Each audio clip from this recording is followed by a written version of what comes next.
have to change the link so whenever I post it in all the other places, it's in the right place. Go to my channel. Go to my studio. I need to correct myself. Excuse me. Content. Live. Okay. Copy that. Actually, just hit that button. That'd be smart. Go here. Replace. Paste. And have that go live. Cool. And then go here. Replace. Cool. Okay, good. That's all correct. That's going live. Good. I can go to this, and then I make sure that that's not making sound, and that it's paused, and I think we should be good. And now I can share the correct one on ThoughtRaid, and we're no longer a cramped video that's been scrunched into oblivion for a phone. It will look really great on someone's phone, not so good for anyone else who's looking on a computer. Fix that mistake. More options. Share to news feed. I got chills, they're multiplying, and I'm sick of the cold. What is this song? It's the I Hate Winter song. The I Hate Winter song? Oh no. Let's see. Timothy Denock. Share. There we go. Beautiful. Okay. So we're going to test something. We're going to see if this works. Bear with us. The minute I go live, I'm going to mute us, and that way hopefully you won't hear us over our introduction. So cool. We'll be ready in just a minute.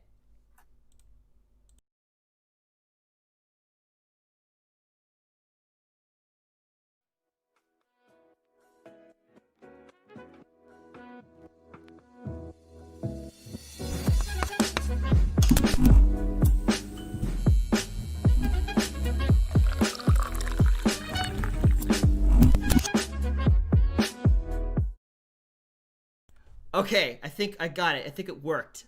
Did you see an introduction? Oh, I see it, Brandon. I had an introduction go. I wanted to try something different. So, yeah, hopefully you'll be able to hear that because that will be a new occurrence. I can totally hear it. Oh, good. Then it's working. So, hello, everybody, and welcome to ThoughtRaid, a show where we take on thoughts and find better ways of thinking about them. I'm Brandon Brown, owner of United Gamers Nations and a lay counselor, and with me today is the wonderful Tim Denock of Break the Meta. Oh. And today is Friday, where we have a particular topic planned for you guys. Something that we actually talked about on Monday, and it's happening today. So I'm excited about that. We told you this was going to happen, and here it is. So this week, one of the things that I wanted to bring to you guys and to talk about is specifically being inventive in hospitality. This has been something that has specifically been on my mind this year in particular. Like, it's been on my mind in previous years, but because of all the crap that we've gone through because of COVID and because of the strife and struggle we went through in June with issues with just the riots and with George Floyd's death and all that kind of stuff, and then everything that we've been going through this year has really made me step up my personal game in hospitality, learning new depths of how to make people feel loved, how to make people feel heard, how to make people know that I'm there and that I care, and that I'm in it for them. And this has been just like a really important topic because part of what I do besides ThoughtRaid is I run an online gaming community, like I say in the beginning of every video, called United Gamers Nations, and we have a lot of people in that community that are agnostic or atheistic, and as the leader, my goal is to make them feel loved, and to let them know that whether they believe in God or not, I'm going to live life as if there is a God, and that I want to please that God, and I want to live showing them Christ first. And so that has caused me to kind of, one, learn how to be hospitable with them, but two, hear where they're at currently and their walks and them being a good person and stuff of that nature. I don't know why I just I was just a good person. Anyways, I've seen things. The air quotations are because I've seen a lot of people that are good and they're very selfish in their goodness. And so that's why this topic has been really big in my heart. Like, a lot of people, they stop at being a good person, but the goal isn't just to stop there and just you do you. The goal is to go a step further in, how can I help you? How can I reach out to this person on the street?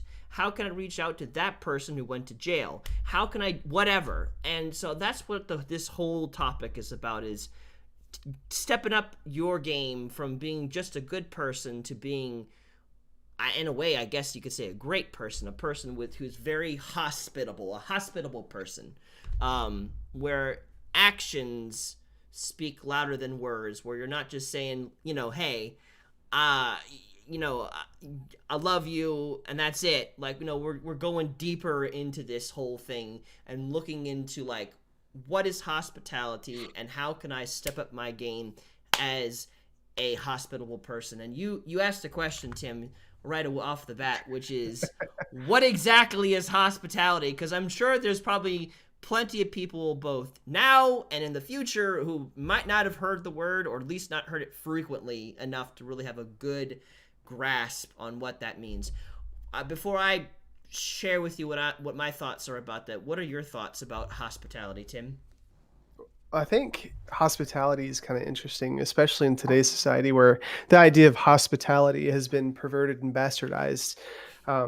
Because if you go to places like LA or New York, the idea of hospitality means something completely different than what we experience around here. Like, you have all the sexual hospitality, and then you have the business hospitality, and just all these different things. I don't know, I thought it'd be good for you and me to give our own expressions of what we think it is, just for clean language as we're talking. For me, I wrote it down. Where'd it go? Let me scroll up. For me, I wrote down creating an environment with the intent of making someone feel accepted and valued.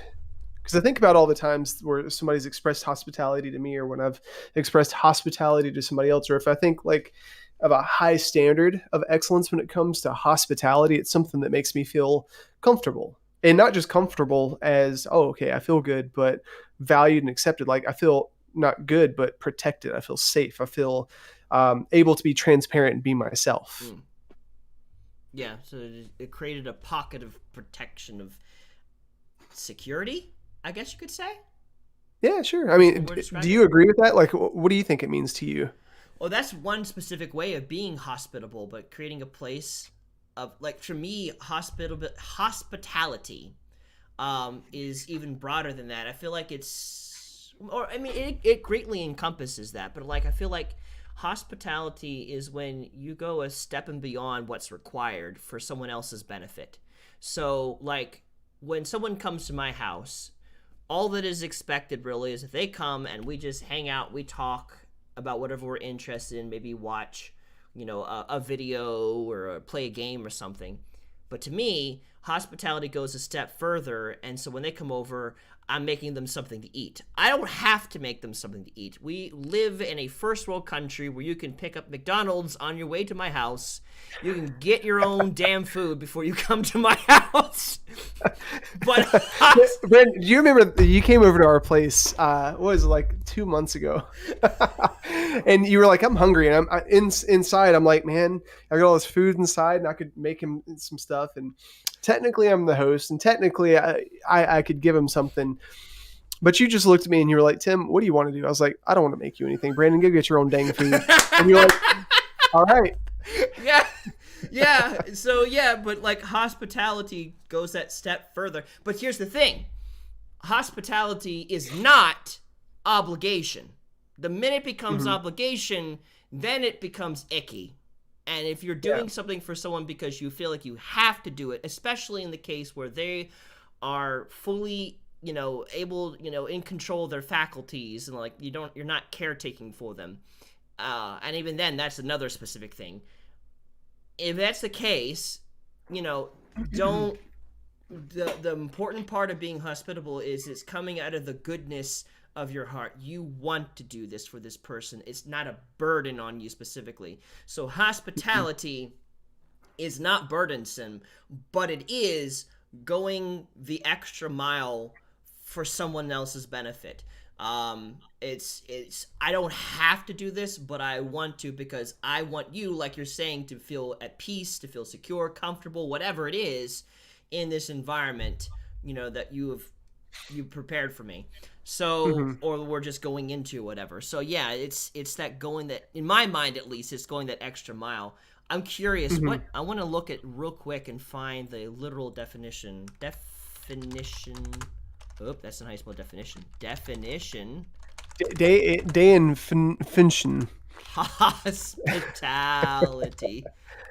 Uh, hospitality. of hospitality. The friendly and generous reception and entertainment of guests, visitors, or strangers, related to or denoting the business of housing or entertaining visitors.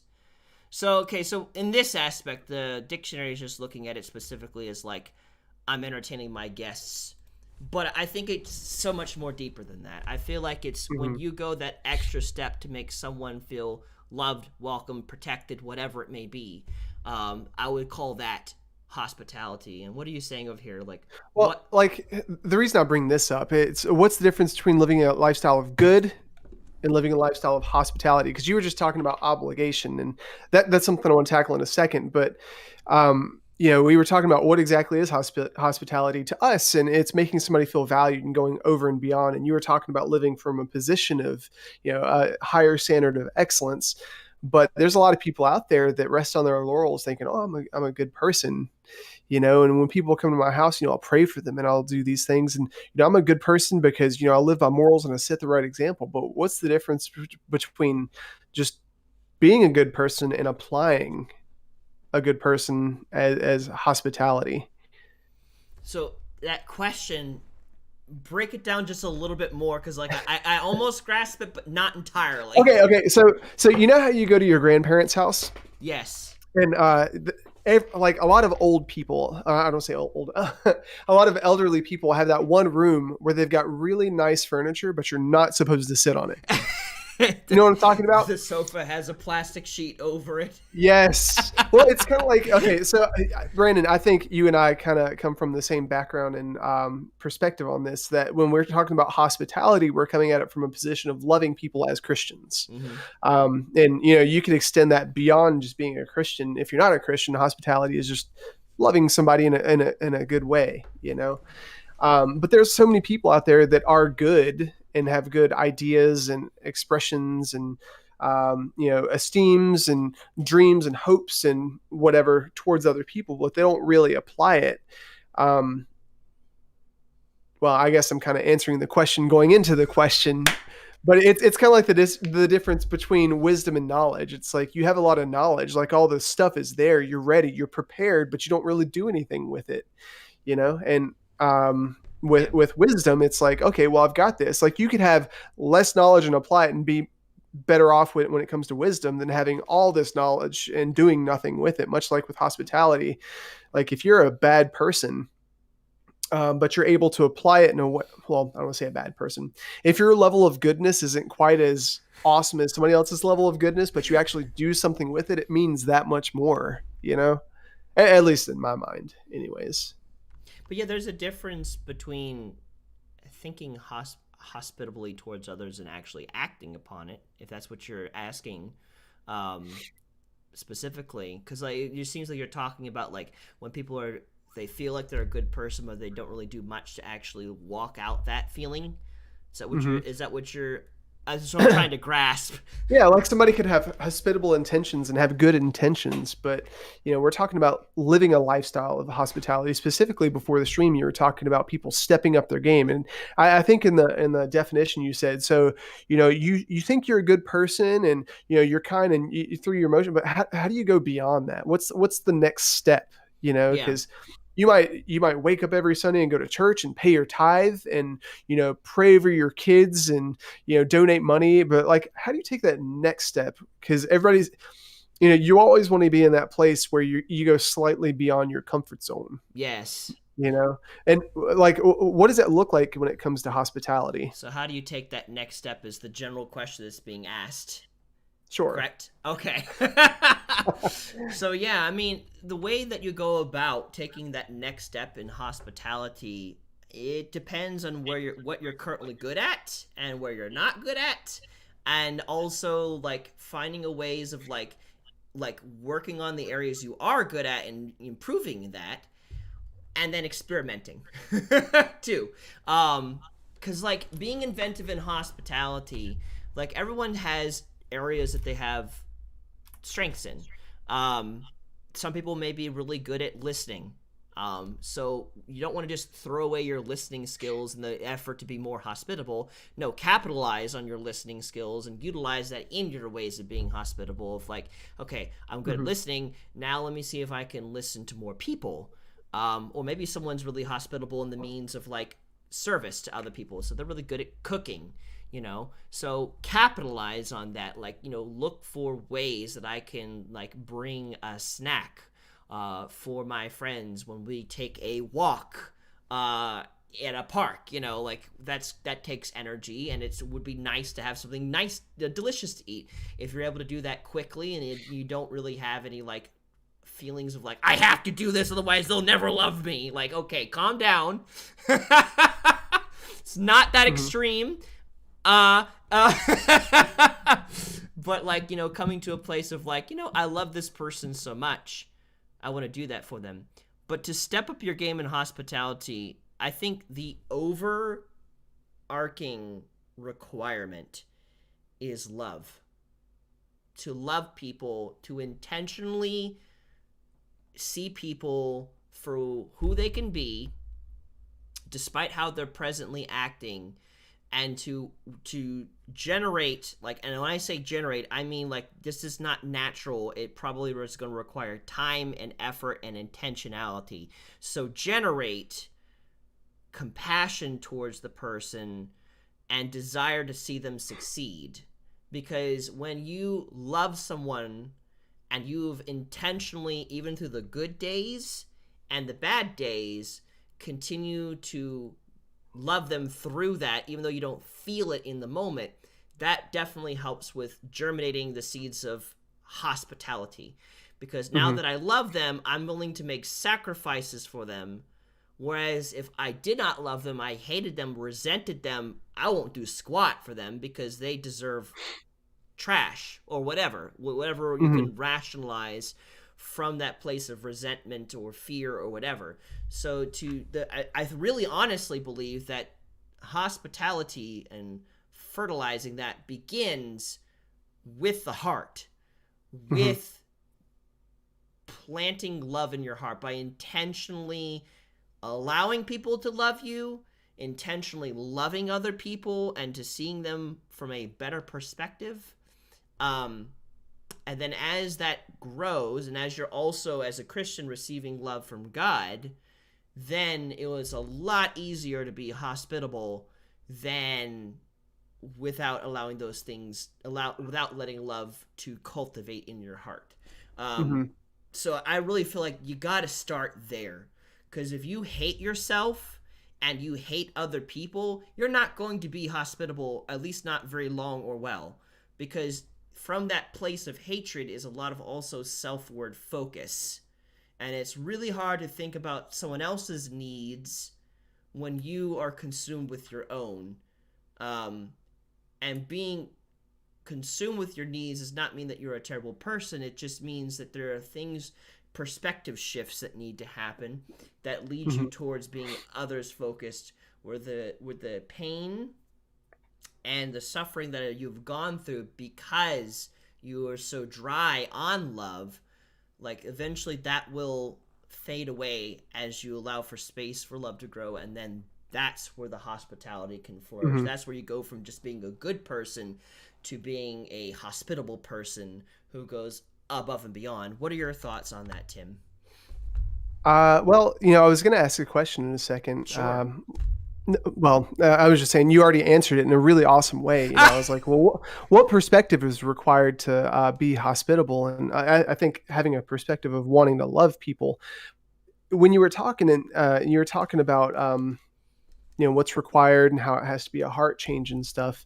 It made me think about a story that I read in a book. I don't even know what book it was, but it was talking about this guy and this woman, and they're married, and they've been married for several years. But you kind of get in that mode of comfortability in relationships, where the newness kind of wears off and it's like you're coasting, everything's good. Nothing's bad, but nothing's crazy awesome either because, you're just like going through the motions. Kind of like when you get a new shirt and you're so excited to wear it, but after you've worn it 50 times, it's like, there's my shirt, just put it on. It's not as exciting.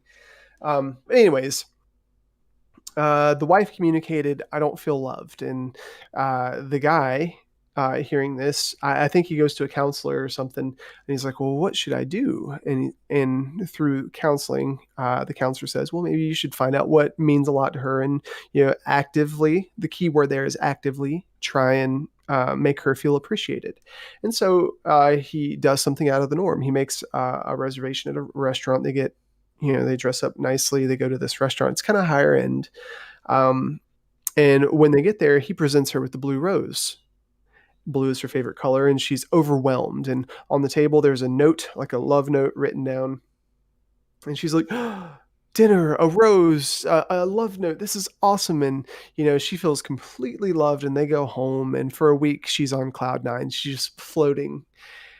The next Friday, they have another date night. They go back to the same restaurant, and she receives another blue rose. She receives another note, and it's a repeat of the previous week. And she's like, "Oh, this is cool. This is awesome."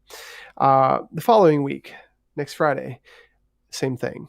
And then they get into that pattern because he has learned, oh, well, this meant a lot to her, and at one point, I actively pursued loving her, and it worked. And so I'm just going to assume that this is what's going to be the standard from now on. She's always going to feel the same way. And going back to our question, what's the difference between living a lifestyle of good and living a lifestyle of hospitality?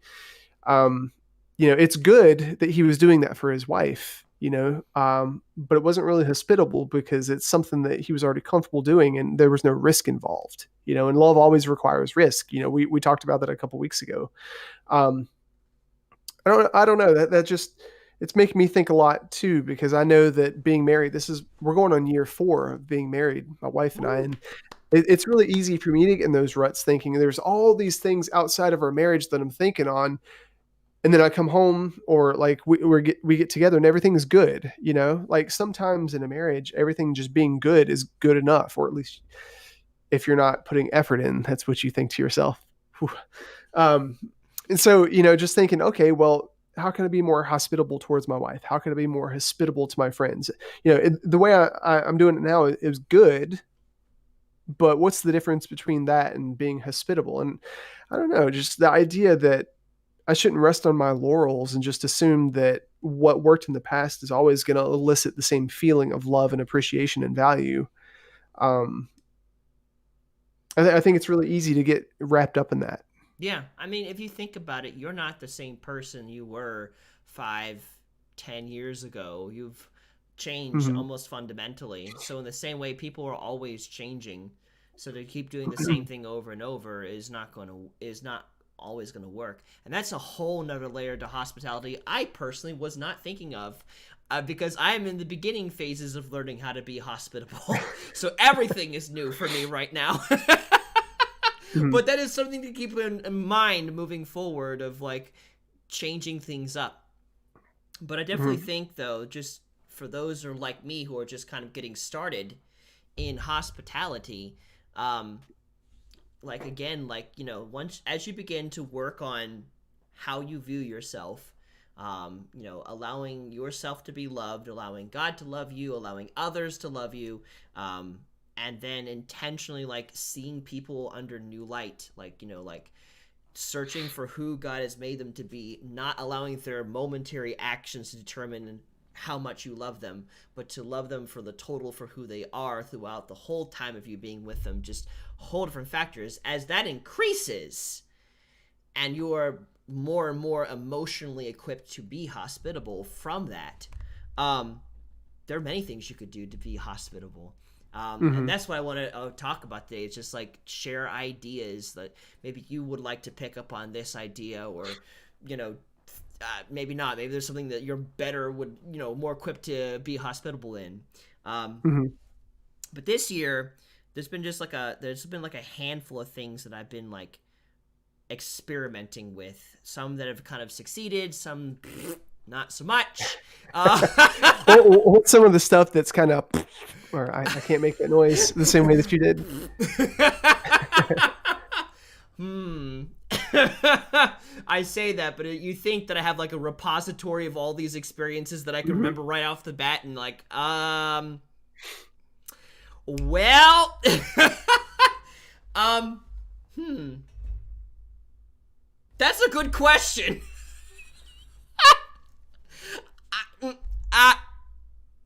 I, I wonder how much of that is rooted in your own expectation too, because I know that when I do something for somebody, I expect that they're going to receive it a certain way. Or mm, if I know my level of sacrifice, I expect, okay, well, they're going to feel this hospitalitized. You know what I'm saying? It's like, okay, well, I've gone through this much sacrifice to do this for this other person because I want to, or because I feel like I need to. Talking about obligation, yeah. so it must mean a lot. And if they don't receive it that way, it's like, I've kind of failed at it. Well, I've definitely done that. I've definitely thinking about it now. This hit me. One of the areas where I've failed in hospitality has been in gift giving. Uh and that's why I've been having to like re-motivate myself to do gift giving again, because I have Mhm. definitely given gifts that are like, wow, I'm just gonna put that over there. And I'm like, I really do not want to give people stuff they don't need or want. Like, I've had a unrealistic anxiety related to like giving someone the wrong thing, because like when it comes to like perceptiveness, I'm like, oh, this person likes this kind of thing. I don't notice those things.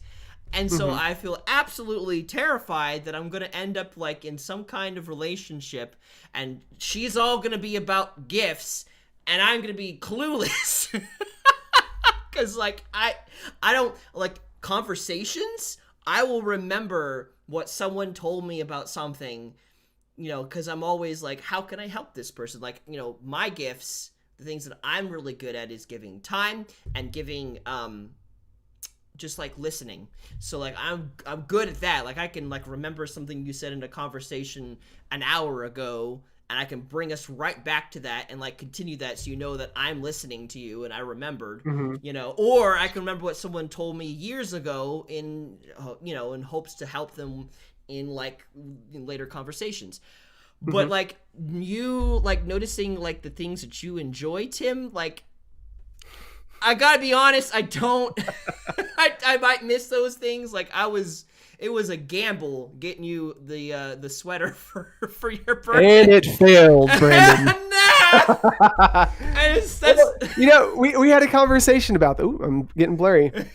We had a conversation about that. And I really appreciate the fact that you took the time to go to Target and pick out a sweater that you thought that I would like and a color that you thought would look good on me. Because you know that I like those types of sweaters. yeah, Um, just because you missed the mark doesn't mean that I didn't appreciate it or I didn't feel loved. And even more so, the fact you're talking about love languages. And for those of you who don't know, go read the book, The Five Love Languages. It talks about how people give and receive love. right. And my love languages just happen to be acts of service and gifting, both receiving and giving. And so if I love you, I give you things or I do things for you. And if I want to feel loved, give me things or do things for me. Brandon, for instance, was in our house. We have a young adults group that meets here. And he and my wife and another friend, Eric, were doing dishes. And Ariane said, Brandon, you don't have to do that. And Brandon responds, no, I don't have to do this, but I know it means a lot for Tim to have things done for him, and I want to love him, so I'm doing these dishes.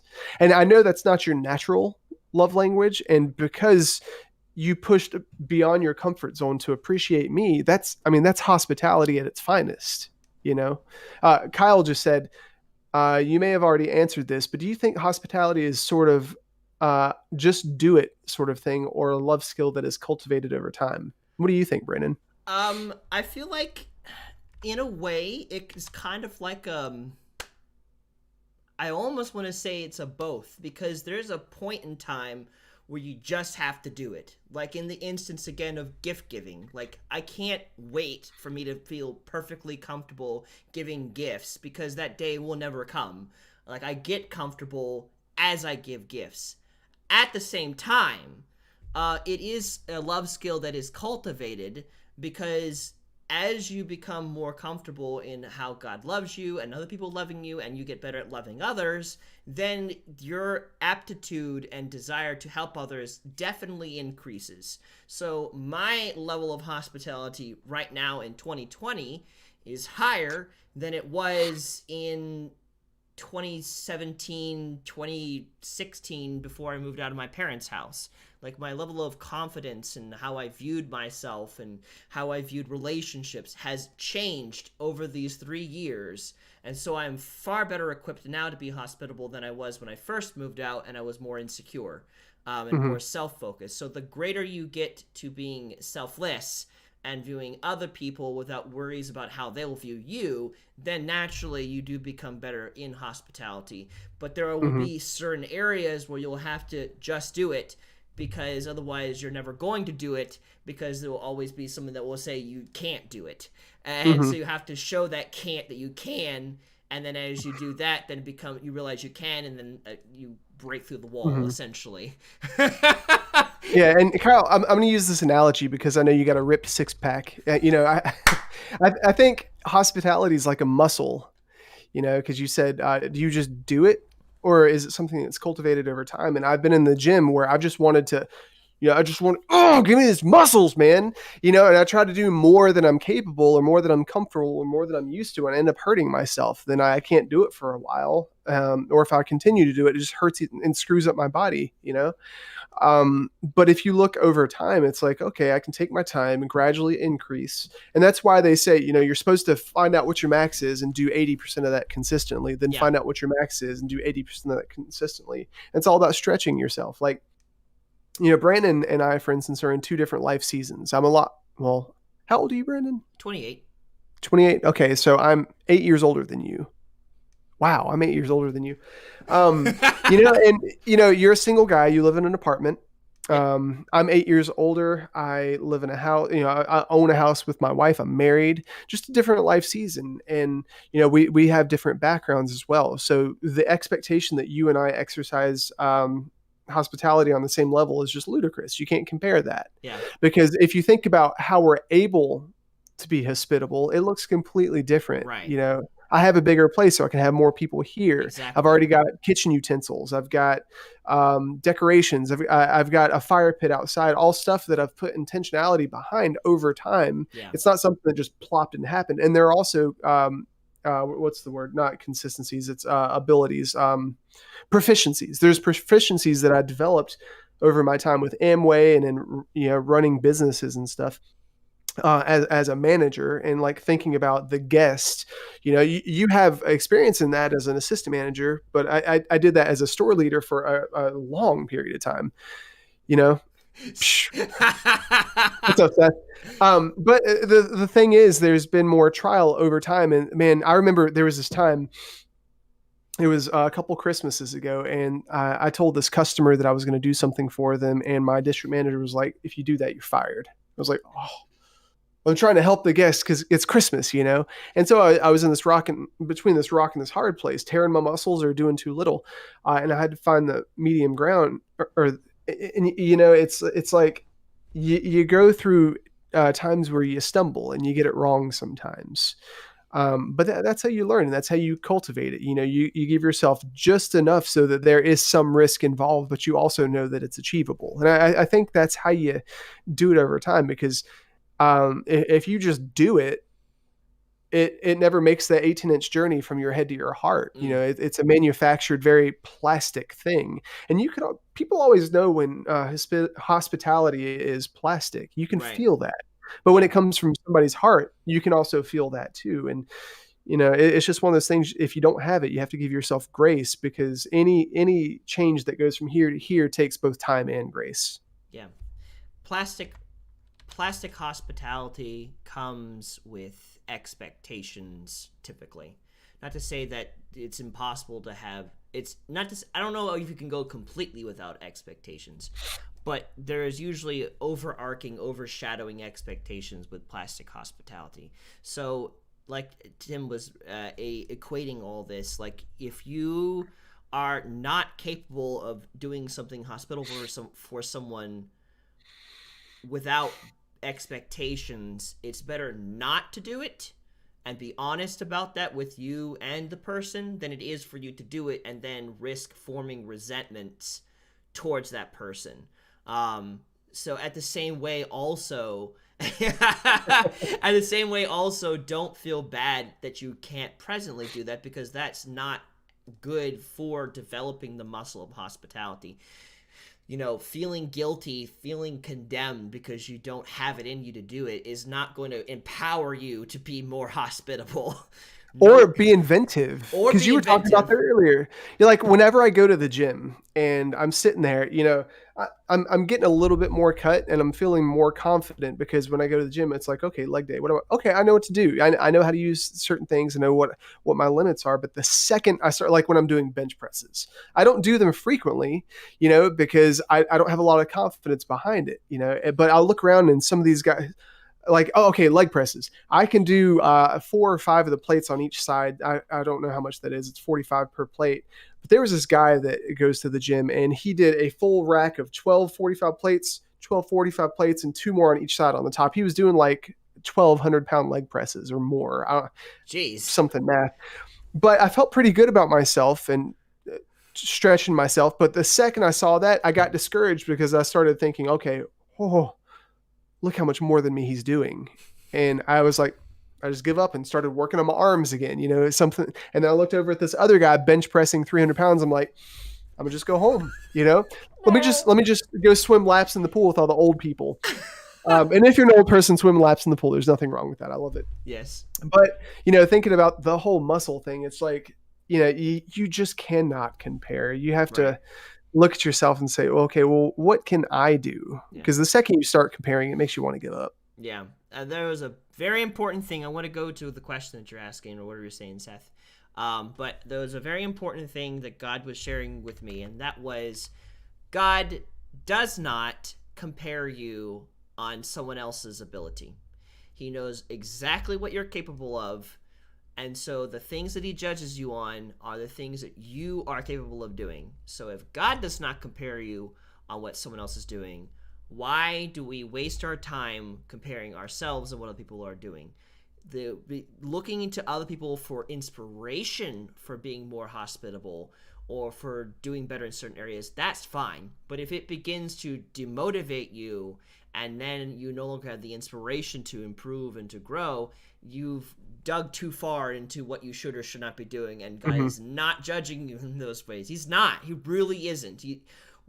I think a lot of us will be surprised in how lavishly we will be blessed when we go to heaven, because he's going to be looking upon what we are doing with what we have and that he's given us, and that he knows we're capable of.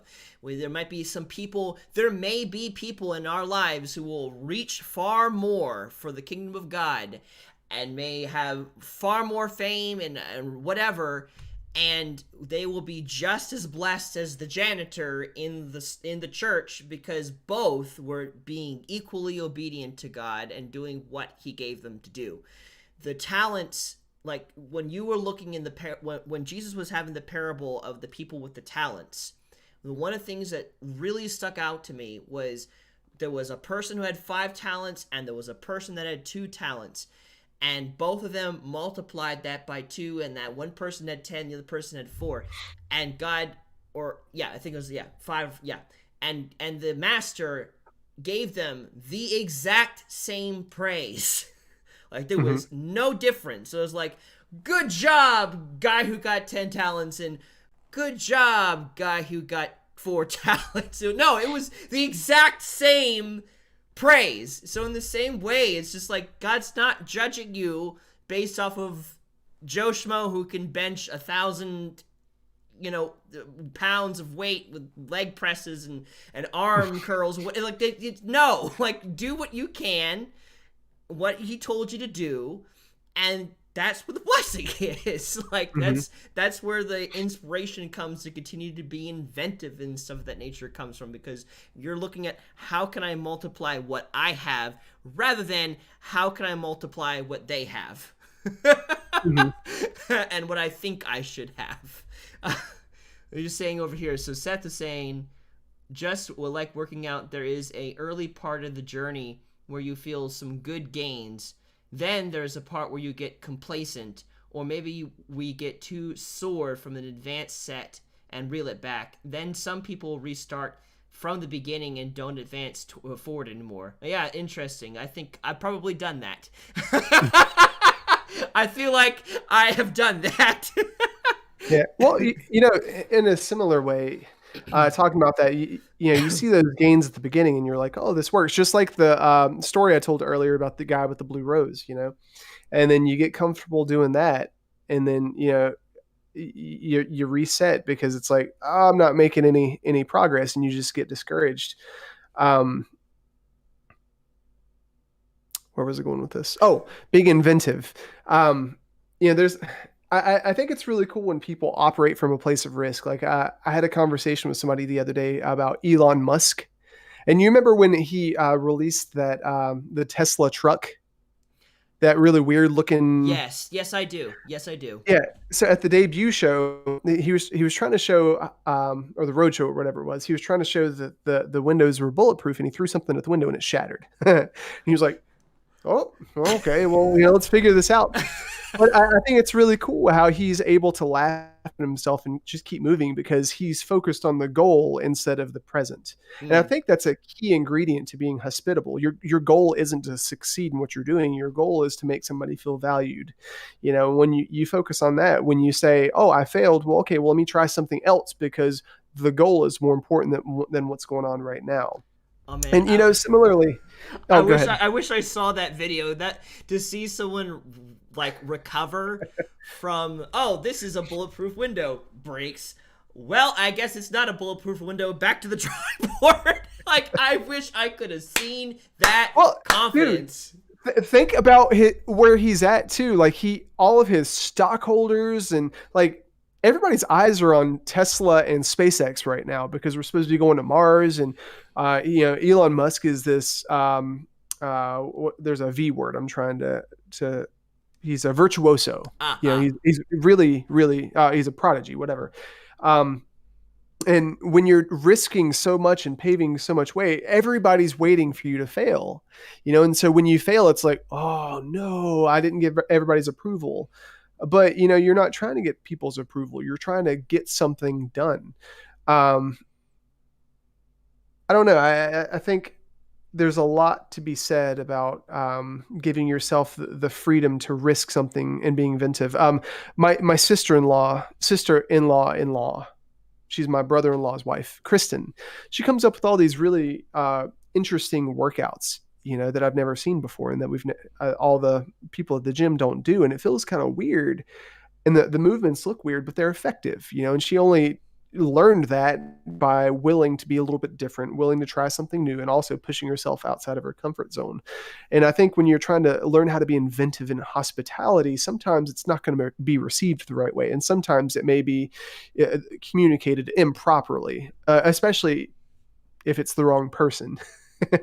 you know like if you guys came over for a Wednesday and I was like, okay, I'm going to go to the grocery store and I'm going to have this smorgasbord laid out, and I want these guys to feel comfortable. I want them to be fed, and it's all meat. And then somebody comes to our house that doesn't eat meat. They're not going to receive my hospitality the way that I intended, even though I tried to be inventive thinking, okay, well, it's Christmas. We're going to have this big Christmas spread.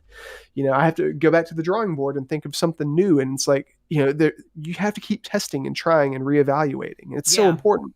Yeah, going back to failing forward. Hmm. Like to get to a place of comfortness or comfortability where if you fail, failure is a part of success. It is just as equally important because how do you know if you succeeded if you always succeed? Like, Hmm. there's no way to improve from that because, like, oh, I've already reached perfection. Like, anything that I do works. Like, what? Like, no, failure is a part of success, and I feel like it's really important to become comfortable with failing because I feel like that's another aspect of Hmm. growing in hospitality is becoming comfortable that you may get it wrong. And in the way, like, that speaks to me because in the way of like gift giving, like, I need to get comfortable that I'm probably going to give gifts that people don't need. And I need to get over that. That doesn't mean that I'm terrible at gift giving. The terrible part is being unwilling to take the risk and give the gift. You know, it's like that's the area, Kyle, you're talking about where it's like you need to just do it. It's like if I wait to feel like I've got all my ducks in a row before I give, then I'm never going to give because I've Hmm. not reached this perfection that is really unobtainable until I fail and give someone something they don't want. Hmm. You Hmm. know, and in this case, if it's a really good and genuine relationship, as it is between you and I, Tim, it's the thought that matters. It really isn't that I got you the right thing. Not to say that I'm just gonna like never try again and like, you know, like I'm just gonna God, I give hope you. not. I really want stuff. Yeah, yeah. It doesn't Christmas mean. is coming, Brown. Where's my stuff? But you know, for me to get better at getting you gifts, I have to give you gifts occasionally you don't like to figure out the ones you do. Yeah, And I just keep absolutely. giving to like, oh, that worked well. Okay, cool. And then that may Oh, work well for a time, and then that might change later on. man. So being married, I've had to learn that lesson the hard way because there's all these ways where I thought, oh, I'm going to love my wife. I'm going to be hospitable. I'm going to make her feel valued. And I do it and it just hits the floor. Nothing happens. And then I try it again and hits the floor again. I try it again and then it upsets her because I'm not reading her. I'm not paying attention to her. And I realize that I'm trying to be hospitable for me and not her. That's a rude awakening, and it kind of leads to that question like, well, what do you do when you know how to be hospitable, but it feels forced?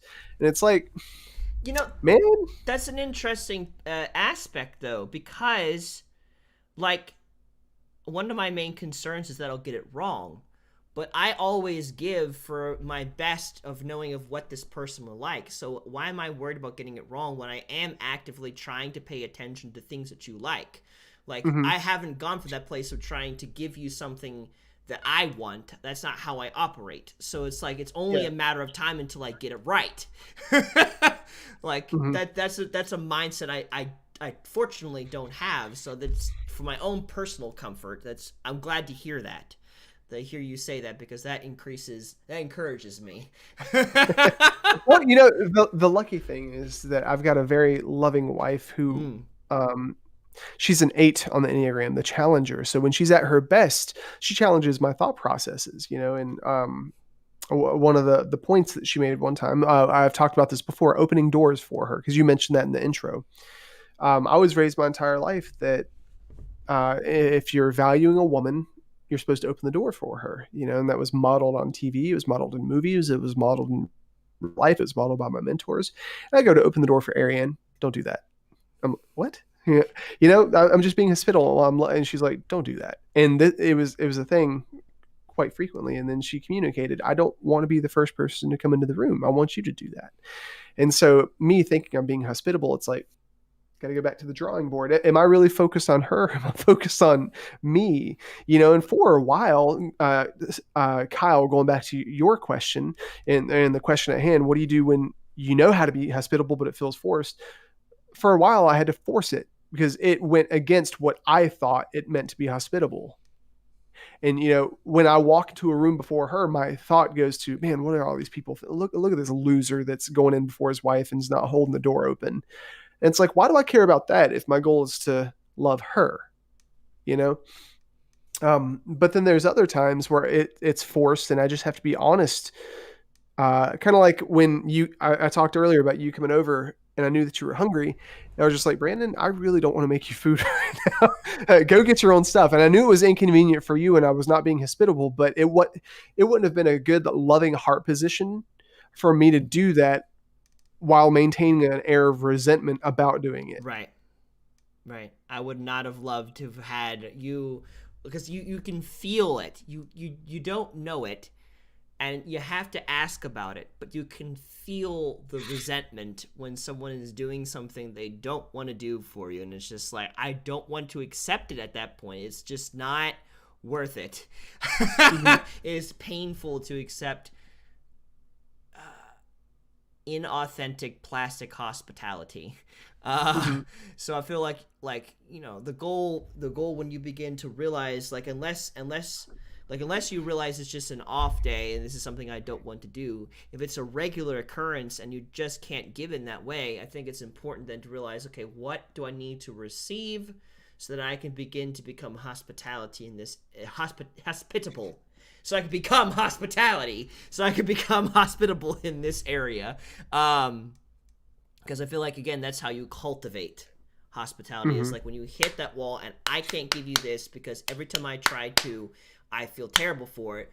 That's that area where you're talking about, of like just doing it through, like you're having to figure out, okay, we got to work through this and figure out, why do I Mm-hmm. not feel like being hospitable in this area? Who am I Yeah. trying to please?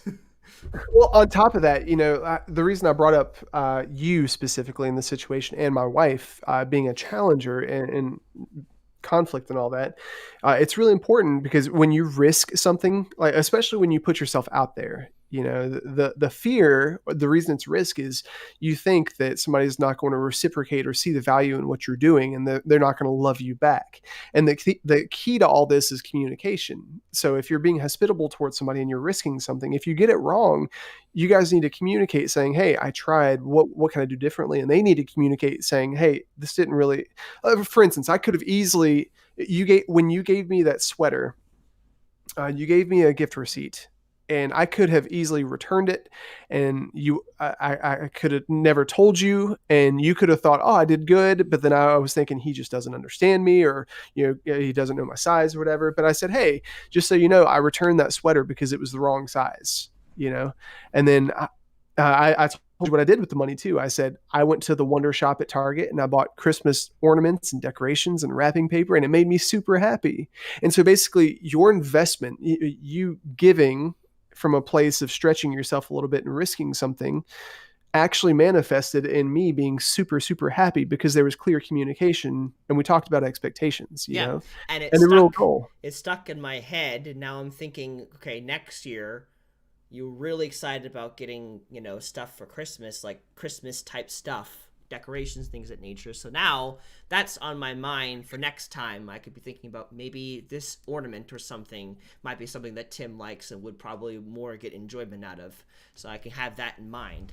And sometimes I can also passively think about the things you've given me in the past too, is maybe this is possibly something that Tim would like. I don't know. But that sticks in my mind Mm-hmm. as well.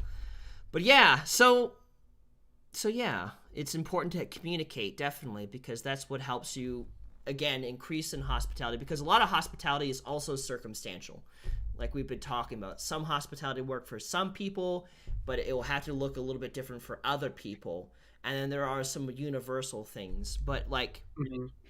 I think as you get better at it, like, the goal is to just, I think the ultimate end goal is to get to a place where every situation you're going into, your mind subconsciously is beginning to think about, like, oh, I could do this, I could do that, I could do this for this person, this over here and that. Like, that's, at least that's my goal. Like, it's not, it doesn't just snap happen. Don't fret if you're not there yet, because it'll be the long haul. But Mm-hmm. I feel like the goal is to stretch ourselves into a place where it's just we're naturally thinking about things. Like, I had my downstairs neighbors knock on the door, the ones we've talked about in previous thought raids ago, knocked on Mm-hmm. my door, and like, hey, like, could you help us with our mattress? Like, we like, we got it flipped around the wrong side, and I'm not really strong enough on my own to lift this and change. And I was like, sure. It's like, my goal is hospitality and to make them feel loved. So I went downstairs and I helped them simply flip that sucker over, and that was it. Mm-hmm. Short, not big, hard, or difficult. It was just helping someone flip a mattress. Or, one of my favorite things I'm doing right now that I'm really excited about is reaching out to people in prison. Like I've started to do that. Like a part of hospitality again is thinking about others and what they're Mhm. going through and how can I make their life better. And so, I know a person who is in prison right now, and I want them to be loved, and I want them to know that I haven't stopped thinking about them. So I'm gonna do what I can to reach out to them. So I've begun writing letters to this person, and now I'm planning on next to visit them in person as soon as COVID restrictions lift. So I want to, just do small things here. Like I feel like that's probably like a bigger thing, but like for me it's kind of small because I know this person, so that Mhm. helps. Like I'm not going to a complete and total stranger. My goal is to get to being hospitable towards strangers, but I'm not quite there yet. Like that's holding the door, I can do that. I can buy a person a coffee or whatever. Like I can do those things. Visiting strangers in prison, that's a little bit harder, but at least I can get started. Like the goal is to Mhm. continue to grow in compassion, which then in turn increases hospitality within me because I love the person and I want to help them because God loves me so I can love them, and people love me so I can love them. Mhm. It's just that cultivation. And you were Yeah. saying, how consistently are we supposed to be hospitable? And I guess like to answer that, like as much as you are able to be and willingly able to be, that is, like Mhm. like I feel like because like from a biblical perspective, God calls us to love a lot of different people. He calls us to love our enemies. He calls us to love our friends, to honor our parents. He calls to treat those who are slave and free well. There are many layers that God calls us to love, and a part of love is being hospitable. So I feel like the goal is to never stop, if we can, to never cease in hospitality. Like another thing I do, I take water with me on trips, extra water when I'm with people, because I know sometimes people will get thirsty, so I have a bottle of water prepared for them. When we Mhm. go on trips, it's just a small, easy thing for me to do. I've thought about it, and then I just kind of integrated it because I have like a little backpack that I carry that sometimes I forget is still on my shoulders because it's so light. But going back to the question, I feel like, I mean, I don't know what you think, Tim, but I feel like you want to be as hospitable as you are humanly capable of being. What are your Mhm. thoughts? Well, we've been listening to Dan Moeller lately, and he talks frequently about not being sin focused. Mm. And you're probably thinking, what does this have to do with being hospitable? Well, I think a lot of people feel condemnation, especially Christians, especially Southern Christians that grew up indoctrinated with Christianity being a authority figure peasant mentality instead of a father son or father daughter relationship perspective. Um, so, how consistently are we supposed to be hospitable? I think, well, talking about it being a heart position of love, we're called to love God with all of our heart and love others as ourselves. And I think it's really tough, especially when we know that that's our call and we're supposed to be the salt of the earth, to have a performance mentality when it comes to this stuff. It's super easy to get in that thought process. And, you can drive through Winston. Now, dude, when we were in Wisconsin, there were no homeless people anywhere. But down here in Winston, every single freaking street corner has a homeless person.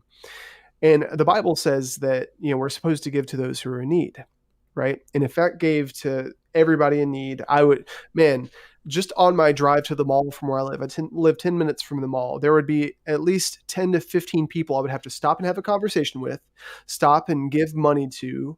And I'm thinking, okay, well, I'm limited in my time and finances. And then somebody who doesn't understand Jesus would say, okay, well, the Bible says, you have infinite time and your God has infinite resources. Why would you say no? Because you're not told to say no. You're told to give to the needy, right?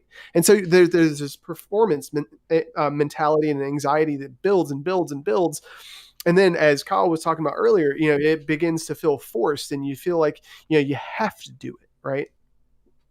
But that's not what Jesus is about. He's not about performance, right? You can't buy grace. You can't work your way into heaven. It's not possible. You can't lose it either. So going back to the question, how consistently are we supposed to be hospitable? I think we're supposed to be hospitable if we see a need, right? If we see a need, we can fill it. See a Boom. need, fill a need.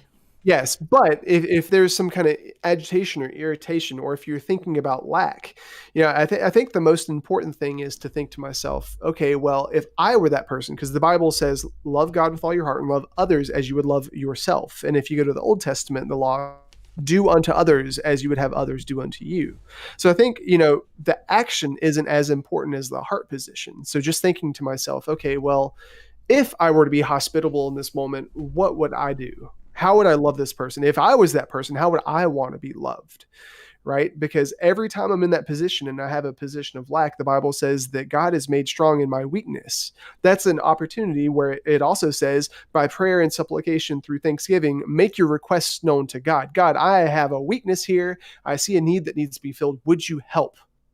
Because we're part of a body. We're not all the entire body. We're part of a body, Yeah. man. And when we hit a wall and there's an inconsistency with a need that needs to be filled and my ability to fill it, that's God's job to step in. We are supposed to intercede and intervene with prayer and supplication. And so I think the most important thing is to think to myself, okay, well, what would it look like to love this person and be hospitable? And if you can't meet that need, or if it irritates you, at least pray for it. Say, hey, God, do this, do this. That's why in Thessalonians it says never cease in prayer. Some people think, well, what do I pray about? Dude, if you're paying attention to people around you in the world and stuff, there's endless things to pray about. But the main thing is the heart position. And if you don't have that heart position, I think the most important thing to do before that, so if you can't love somebody full time, if you can't be hospitable full time, at least think about what that would look like. And if you can't think about what that would look like, there's a problem with you. There's a problem with you not feeling valued. And it's a problem with you not receiving love from God and being full, because you can't pour from an empty cup. And then if you can't receive that, you need to understand what it means to love God and say, hey, God, you're my Father. What would it mean for us to have a relationship? And you have to keep stepping back until you're able to move forward. That was bold. I was just like, wow. Just receive it. And a question from Kyle, is joy a form of hospitality? Well, I think, yeah. I mean, a cheerful heart does good like a medicine. So having a joyful person around definitely lifts the spirits of other people. I start my day off and I'm like, thank you, Lord, for this new day. The joy of the Lord is my strength. The joy comes in the morning. I will rejoice and I become excited. And if being around me, if you've ever felt energized or empowered or anything, then I feel like that should be an answer to the question, is joy a form of hospitality? Yes. Yes, it is. Being around a joyful person, lifting your spirits, I would definitely say so. I could definitely, there have been times where I'm not in the mood, but I'm around someone who is joyful, and as I get over myself and being in their presence, it lifts my mood, and so just having them in a better mood is good. Now, granted, there is the balance of cry with those who are crying and rejoice with those who are rejoicing, so you don't want to be inconsiderate. You want to make sure that you are, with them where they're at. But once that's the case, is, taken care of, then yes, I think definitely joy can be a form of hospitality. Brandon, it amazes me how the Holy Spirit gives us deposits at the same time, because that was exactly what I was thinking. Mourn with those who mourn and rejoice with those who rejoice. Yeah. But Kyle, just thinking about hospitality in and of itself, my definition was creating an environment with the intent of making someone feel accepted and valued. Now, if Paul and Ellie are watching, Paul and Ellie Teach Out came to our group on Wednesday, and they brought a friend named Jordan. And Jordan is this lovable guy. Yeah, he was a really cool guy. I'd never met him before. But thinking about joy as a form of hospitality, he was extremely refreshing. Like, just the way that he was talking about Jesus and his perspective on things. He was smiling, he was laughing, and he was just making light of things that other people would make the view as world breaking, especially when it comes to faith. He was like, no, this is supposed to be our joy. This is a miracle. He was talking about miracles, and he was like, the smallest things are miracles. The fact that he got healed was a miracle. And he would laugh. I'm like, he doesn't know it, but he was being hospitable towards me, and he was encouraging me, and he was pouring into me, even though he was just experiencing joy for himself.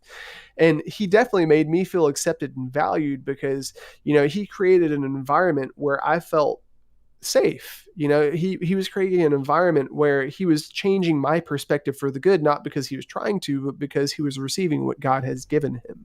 And I just think that was so special. And Jordan, if you're watching, dude, you're changing lives, man. I really appreciate it. We need to find him on Facebook and be like, hey Jordan, watch this video from Thought Raid. It will bless you. Awesome. But yeah, I hope that answers your question well, Kyle. Because I like it, and it was great. I hope we get to see you next Wednesday, because we missed you this Wednesday. I love you, Kyle. But yeah, do you have any other thoughts on your mind, Tim? Because I think we covered this one pretty good. Well, guys, talking about hospitality and gifts, and I love them. You can reach us at thoughtrate@gmail.com. We do See donations. If you ever feel, I'm just kidding. But no, oh, I'm not really kidding. I mean, yeah, no, really, truly. If Thought Raid has blessed you, we would, and you want to donate, no expectations at all. But if you want to, we would love to receive help, because we can take this and we can multiply and help even more people. But otherwise, specifically, if I can jump in real quick, one of our aspirations right now, guys, and something that we really want to do is we would love the income for our company to be able to hire somebody who's a close friend of ours as a full-time video producer and bless him in that way. Yes. Because it's something that he's really good at. He wants to do, and he has a heart for ministry. And, we're just waiting for money to come in so that we can do that for him. And, yes. There's things that we want to do, where we want to travel and talk to people about things. And, with Brandon, there's a transition that may happen for him soon that we're trying to prevent. Yes. So for Brandon to financially be able to continue to do this, and for me to continue, those are our goals and aspirations. So if you do want to participate in that and be a part of what we're doing, we do take donations, and there's no expectation, but support is appreciated. Yes, we do have a Patreon, which you can find through our YouTube. There's a link for the Patreon there. That you can go and subscribe. Although we don't have very many subscription systems set up at this moment, but it is there. And I think you can set how much you want to donate per month if you do want to do something of that nature. But by being generous to us, that will enable Thought Raid to be hospitable to others. And we definitely have some plans coming up that will be releasing for you guys. One of the things I'm planning on doing in the near future, so keep posted about this, guys. We are potentially looking into having private get-togethers where we can talk to you guys one-on-one over either Zoom or Discord. We're looking into that, and we can talk about whatever questions you have going on. We'll have maybe a topic we might have prepared for you. We're still in the process of figuring out how that looks. But if you would like to talk to us directly without being recorded, just like a private event, we'll keep you posted about that, because that is one of the things we want to do in our ever growing attempts to be more hospitable. So I will keep you posted about that. But I want to thank you guys for watching. It's been a lot of fun. We broadcast every week on Mondays, Fridays, and Saturdays at 7 p.m. or not at 4 p.m. Eastern Standard Time. Excuse me. And so we'll be live again tomorrow at 4 p.m.